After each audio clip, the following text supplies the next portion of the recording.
How's it going, everyone? Mufara here. Welcome to Heliopolis Radio. Thank you all for tuning in. I kid you not, I fucking recorded this thing like, fuck. Though I don't know how many times, but the audio doesn't want to work, ESCOM doesn't work, nothing's fucking working right now, so it is what it is. But yeah, no, we're back at it again with another episode of the personal vlog series. As usual, there's no linear flow or like pattern to this. It's kind of more just like freestyling it and shit. And so, yeah, I mean, how you guys take it or receive it, it's up to you. But yeah, this is kind of, I'm trying to be more organic, I guess, and more personable so that I'm not completely bland and fucking boring. But anyway, today's topic of discussion is letting patience rule your life and be the overriding authority rather than compulsion. And the reason why is because I'm a fucking compulsive person, and if I could give you a summary of the list of compulsive acts that I've kind of engaged myself in life and how fucking hilarious some of the shit's been and what's happened as a result, you would understand where I'm coming from. But the whole essence of it is that I've just learned that when you're trying to actualize long-term plans and when you're trying to fulfill something much more deeper and meaningful in your life, you have to incorporate patience in some way or some form. Compulsions are, I know it's going to sound fucking stupid, but compulsions are necessary in certain moments and instances because we live in a chaotic life, which is ultimately unpredictable, and compulsion allows you to handle those chaotic moments very, very quickly, without having to go deep into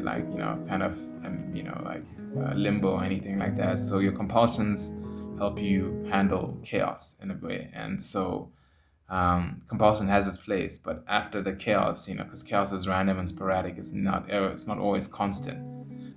At a certain point, patience becomes like the overriding principle, simply because patience is in tune with like time and the cycle of life.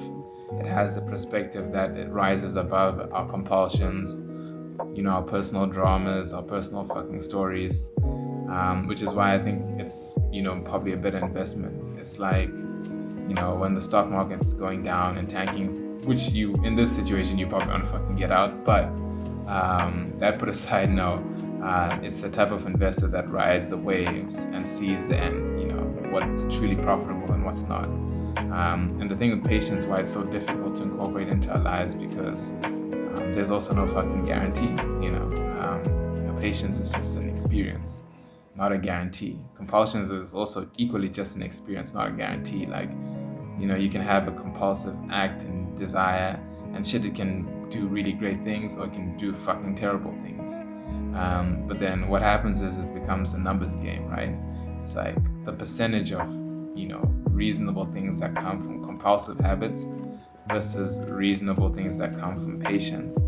There's a much, much higher chance that, things actually work out with patience rather than things working out with compulsion. But I guess the fucking, paradox of life is that both are equally capable of producing good results. And I think in our society, which is inherently stressful and frustrating and full of a lot of shit, compulsive acts tend to be more ideal. They speak out more to people because it's instant and it's fast and it's entertaining. Patience doesn't really strike out to anyone because the world we live in is so demanding, it's so instant. Everything's fucking, it's tough to navigate this life in patience, particularly when the demands of the world and with all the crap that's happening. And so, but it's just one of those things which you have to ask yourself: do you trust someone who sees a big picture, or do you trust someone who sees a small picture and it's like, fuck it, laugh now, cry later type shit?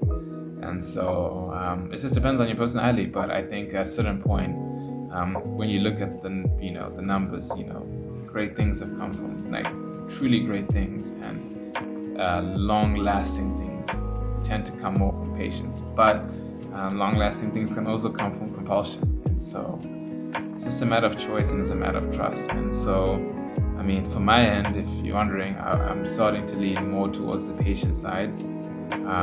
Look, I'm never going to undermine the power of compulsion.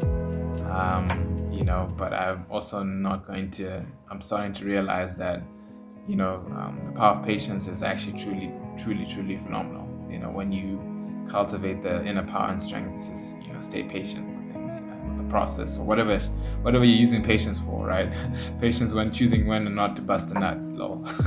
So yeah, it's one of those things, and compulsion is great, it's fun, it's entertaining, but the regrets are always quite far-reaching.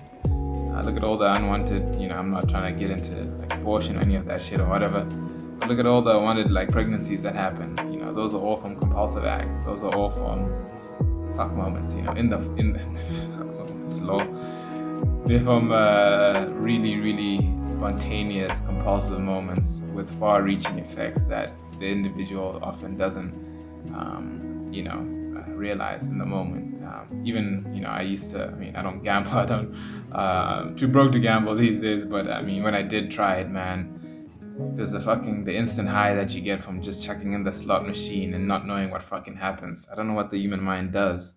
It's more entertaining. It's like, wee, but the patience to just walk away and just save whatever little cash you have and, use that, to get the transportation to get home so that you can get to work the next day. Uni students will know what I'm talking about. All these, the broke international ones will, but yeah, that money can go a longer way when you are patient rather than compulsive. You go there and you're like, shit, I need to figure out how to get groceries, and if I go to the casino, man, I can gamble and I can win 50K and shit. I won't have to worry for groceries for the next 5 years of uni. But that compulsive act is unpredictable. The chances of that happening are, it's tough. It's almost 0 to nothing. So 0 to nothing. Math is so fucking bad. But you get what I'm saying. It's highly unlikely or highly improbable that it would happen that way. And even if it does, you can also become over dependent on that luck, which ultimately runs out. And so yeah, it's just one of those things. It's what I guess it's been dawning on my mind, letting patience become the central authority in your life and letting compulsion be part of that process. There's a time when compulsion may be necessary, but it's not going to rule you, it's not going to guide you, and it's not going to become your central intelligence for life. And so yeah, I guess I don't want to ramble on too much longer. Yeah, I hope the audio for this one fucking works, because shit, this thing does not want to work, man. I don't know why. And yeah, wishing you guys a blessed rest of the week and weekend. And yeah, I'll catch you in the next personal vlog series. Thank you.